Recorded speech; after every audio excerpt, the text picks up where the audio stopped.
The research limitations section describes some of the constraints or limitations of your research study.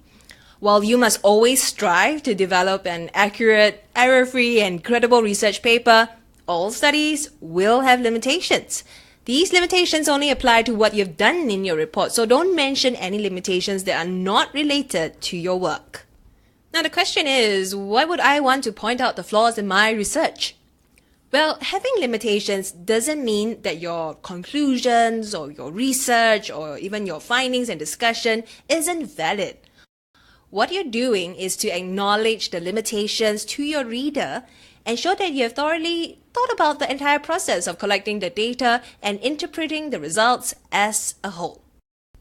Here are 3 common limitations for a research study. Number 1, sample size.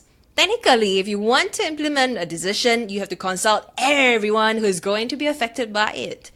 But depending on how large that population is, it may be close to impossible to survey or interview all of them. Hence, one of the most common limitations is that the opinions from your sample may not adequately represent the opinions of the entire population. Number 2, lack of prior research. Depending on the currency or scope of your research topic, there may be little, if any, prior research on your topic. This may prove challenging if you require evidence to support your conclusions. Number 3, self-reported data. Whether it is an interview or online survey, it's hard for you to verify the information your respondents are giving you, especially if your survey questions touch on particularly sensitive topics. For example, a person's salary, career achievements, personal information, you get the idea. It may not be answered as truthfully by the respondents. Now you may ask, how about time? Is the lack of time a research limitation?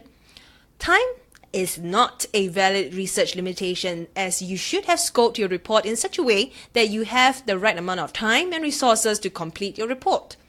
The reader would expect to read what you have scoped, so be careful to consider how much time you have when deciding the scope of your report. Now, when writing your research limitations, avoid being over-apologetic or condemning. You want to state the facts and leave it to the reader to come to his own conclusions. Created using Powtoon.